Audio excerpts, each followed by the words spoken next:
নির্বাচন সামনে এলেই চারদিকে নানা আলোচনা, জল্পনা আর উত্তেজনার ঢেউ ওঠে। মানুষের মনে তৈরি হয় নানা প্রশ্ন। ভোটের দিন কি হবে? পরিস্থিতি কতটা স্বাভাবিক থাকবে? ঠিক এই আবহেই সামাজিক যোগাযোগ মাধ্যমে ছড়িয়ে পড়েছে একটি নতুন দাবি, যা অনেকের মধ্যে উদ্বেগ তৈরি করেছে। বলা হচ্ছে ভোটের দিন ইন্টারনেট বন্ধ রাখা হবে এবং এ বিষয়ে স্বরাষ্ট্র উপদেষ্টা নাকি মন্তব্য করেছেন। খবরটি মুহূর্তেই ভাইরাল হয়ে পড়ে। অনেকে একে সত্য ধরে নিয়ে শঙ্কা প্রকাশ করতেও শুরু করেন। তবে বাস্তবতা বলছে ভিন্ন কথা। ফ্যাক্ট চেক প্রতিবেদনে জানানো হয়েছে, ভিডিওতে যেভাবে বক্তব্য প্রচার করা হচ্ছে সেটি বিভ্রান্তিকর ও ভুল উপস্থাপন।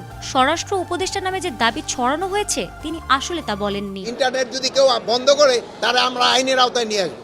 সামাজিক যোগাযোগ মাধ্যমে ছড়িয়ে পড়া ভিডিওতে এক ব্যক্তি দাবি করেছেন, নির্বাচনের দিন ইন্টারনেট বন্ধ থাকার কথা কেন আসবে? তাহলে কি একটি নির্দিষ্ট দলকে জেতানোর জন্য এমন কিছু করা হচ্ছে? না হলে ভোটের দিন হঠাৎ করে ইন্টারনেট বন্ধ থাকলে আইনি ব্যবস্থা নেওয়া হবে? এমন কথা কেনই বা আসবে অন্য বিষয় বাদ দিয়ে?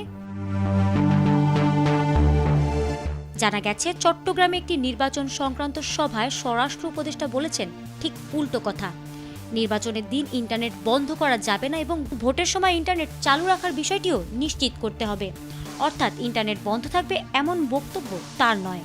যদি আমরা এগুলি বন্ধ করে দিই, আপনাকে বলে যে সাংবাদিকতা, এগুলি তো যেন অনুরোধ থাকবে যেন কেউ গুজব না ছড়ায়। ফ্যাক্ট চেক অনুযায়ী কিছু ব্যক্তি বা গোষ্ঠী বক্তব্যের অংশবিশেষ বিকৃতভাবে উপস্থাপন করে গুজব ছড়িয়েছে। ফলে জনমনে অযথা আতঙ্ক তৈরি হচ্ছে। ভোটের দিন ইন্টারনেট বন্ধের দাবিটি একটি গুজব এবং যাচাই ছাড়া এমন তথ্য ছড়ানোর ফলে বিভ্রান্তিও বাড়ছে।